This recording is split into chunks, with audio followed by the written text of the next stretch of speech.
Hello বন্ধুরা, কেমন আছো তোমরা সবাই? আজকে তোমাদের সাথে শেয়ার করব ডিজার্টের রেসিপি। ব্রেড আর দুধ দিয়ে অনেক ধরনের ডিজার্ট বানানো যায়, তবে এ পর্যন্ত আমি যত ডিজার্ট ট্রাই করেছি সবার থেকে আমার কাছে এই ডিজার্টটা বেস্ট লেগেছে। একবার ট্রাই করো, আশা করছি সবার খুব ভালো লাগবে। ডিজার্টটা যে পাত্রে সেট করা হবে সেই পাত্রের সাইজ অনুসারে ব্রেডগুলোকে কেটে নিতে হবে। এখানে আমি ব্রেডের যে সাইডগুলো আছে সেগুলো একটু বেশি ভাজা থাকে, তাই সাইডগুলো শক্ত হয়ে যায় ডিজার্ট বানালে, তাই সাইডগুলোকে এভাবে কেটে নেব।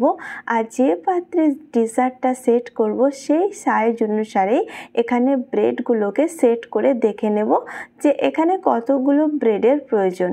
এখানে ব্রেডের দুটো লেয়ার তৈরি হবে, সেই অনুযায়ী এখানে ব্রেড লাগবে 6 পিস।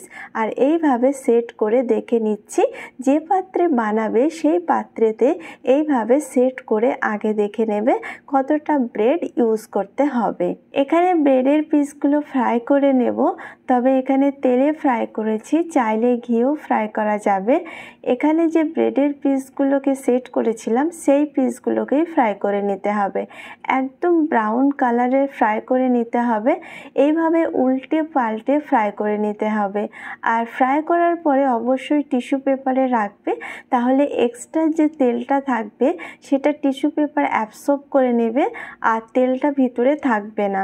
তবে টিস্যু পেপারটা অ্যাভেলেবেল না থাকলে যে কোনো সফট কটনের কাপড়ের উপর রেখে দিলেও তেলটা অ্যাবসর্ব হয়ে যাবে। তো এইভাবে উল্টে পাল্টে এটাকে ফ্রাই করে নিতে হবে। এর কালারটা যখন একদম ডিপ গোল্ডেন ব্রাউন চলে আসবে তখন দেখতেই পাবে এটা খুব ভালোভাবে ভাজা হয়ে গেছে। তো এইভাবে খুব সুন্দর কালার চলে এসেছে। এখন তেল থেকে এটা ভালোভাবে নামিয়ে নেব, আর এইভাবেই বাকি যে ব্রেডগুলো আছে এভাবেই ফ্রাই করে নেব। চিনির একটা রস তৈরি করতে হবে, যার জন্য এখানে নিয়েছি হাফ কাপ চিনি, আর এর সাথে নিয়ে নেব হাফ কাপ জল। হাফ কাপ চিনির সাথে হাফ কাপ জল, সাথে সামান্য এলাচ দিয়েছি ফ্লেভারের জন্য। যতটা চিনি ইউজ করবে ঠিক সেই পরিমাণে জলটা ইউজ করবে, জল বেশি ইউজ করার দরকার নেই, কেননা এই চিনিটা মেল্ট হয়ে ফুটে আসলেই চাশনিটা তৈরি হয়ে যাবে। এখানে ফুড কালার ইউজ করব, তাই জাফরান ফুড কালারটা এখানে ইউজ করেছি। ফুড কালার না থাকলে সেক্ষেত্রে এখানে জাফরান অ্যাড করা যাবে। চিনির শিরাটার কালার যদি এরকম হয় তাহলে দেখতে কিন্তু খুব ভালো লাগে। ফুড কালার না থাকলেও সেক্ষেত্রে কালারের কোনো চেঞ্জ হবে না। তো এক্ষেত্রে দেখতে পাচ্ছ চিনির শিরাটা এখন রেডি হয়ে গেছে, এটা সাইডে রেখে দেব। এখানে আমি নিয়ে নিয়েছি হাফ কাপ দুধ, আর হাফ কাপ দুধের সাথে এখানে মিক্স করব হাফ কাপ মিল্ক পাউডার। এভাবে মিক্স করে নিলে মিল্ক পাউডারের মধ্যে কোনো লাম্পস থাকবে না। আর এর সাথে অ্যাড করব 1 চামচ কর্নফ্লাওয়ার বা কর্নস্টার্চ অ্যাড করা যাবে, তাহলে এটা ক্রিমি টেক্সচারটা আসবে। খুব ভালোভাবে এভাবে মিক্স করে নেব। ভালোভাবে মিক্স করে নেওয়ার পরে এটা দুধে অ্যাড করব। তবে কর্নফ্লাওয়ারটা যদি না ইউজ করতে চাও সেক্ষেত্রে দুধের পরিমাণটা বেশি ইউজ করতে হবে, আর দুধটা একটু ভালোভাবে ঘন করতে হবে। তো ভালোভাবে এটা মিক্স করে নিয়েছি।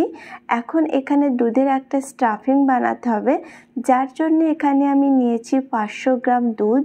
দুধটা আগে থেকেই জাল করা আছে, তাই বেশি জাল করার দরকার নেই। আর এর সাথে অ্যাড করব 3 চামচ মতো চিনি। চিনিটা মেল্ট করে নিতে হবে। চিনিটা মেল্ট হয়ে গেলে এখানে মিল্ক পাউডার আর কর্নফ্লাওয়ারের যে স্টাফিংটা বানিয়েছি সেটা অ্যাড করতে হবে। 5 থেকে 6 মিনিট জাল করলেই দেখতে পাবে এটা ঘন হয়ে এসছে। খুব বেশি ঘন করার প্রয়োজন নেই, ঠান্ডা হওয়ার পর এটা আরও ঘন হয়ে যায়। তো এখন এখানে অ্যাড করব ফুড কালার। এখানে জাফরান ফুড কালার ইউজ করেছি, তবে ফুড কালারটা যদি অ্যাভেলেবেল না থাকে জাফরান অ্যাড করা যাবে, বা এমনিতেও এটাকে বানানো যাবে। ধীরে ধীরে দেখতে পাবে এটা ঘন হয়ে এসছে। যেহেতু এখানে কর্নফ্লাওয়ার ইউজ করা হয়েছে তাই এটা তাড়াতাড়ি ঘন হয়ে যাবে, আর একটা ক্রিমি টেক্সচার চলে আসবে। ঠান্ডা হওয়ার পর যেহেতু এটা বেশি ঘন হয়ে যায় তাই খুব বেশি ঘন করব না। এটা 4 থেকে 5 মিনিট জাল করেছি, আর এখন এটা ঠিক হয়ে গেছে, এর বেশি ঘন করব না। ভেজে রাখা ব্রেডগুলো দিয়ে দিতে হবে চিনির শিরাতে আর এইভাবে উল্টে পাল্টে দুটো সাইডেই চিনির শিরাটা লাগাতে হবে। বেশিক্ষণ রাখার দরকার নেই, জাস্ট একটা সাইড রেখে উল্টে নিলেই হবে। আর এইভাবে এগুলোকে সেট করে নিতে হবে, ঠিক যেভাবে প্রথমে ব্রেডগুলোকে কেটে সেট করে রেখেছিলাম। এখানে আমি ব্রেডের দুটো লেয়ার দিয়েছি, দুটো লেয়ারেই এটা একদম পারফেক্ট হবে। তাহলে এই যে দুধের স্টাফিংটা আছে একদম ভিতরে চলে যাবে। তাই দুটো ব্রেডের লেয়ার রেখে এই ডেজার্টটা বানাবে।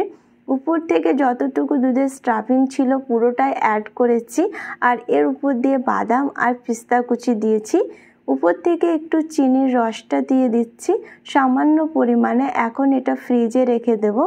আধা ঘন্টার জন্য এটা ফ্রিজে রেখে দিয়েছি আর তারপরে এটা পুরোপুরি সেট হয়ে গেছে। ঠান্ডা হওয়ার পর এটা খেতে দারুণ লাগে।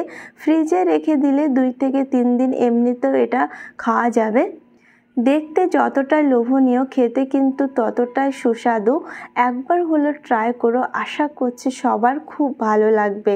আজকের রেসিপি একবার ট্রাই করো আর আজকের রেসিপি যদি কোথাও ভালো লেগে থাকে অবশ্যই একটা লাইক করো। আর এরকম ইজি আর মজার মজার রেসিপি দেখতে আমার চ্যানেলকে সাবস্ক্রাইব করো।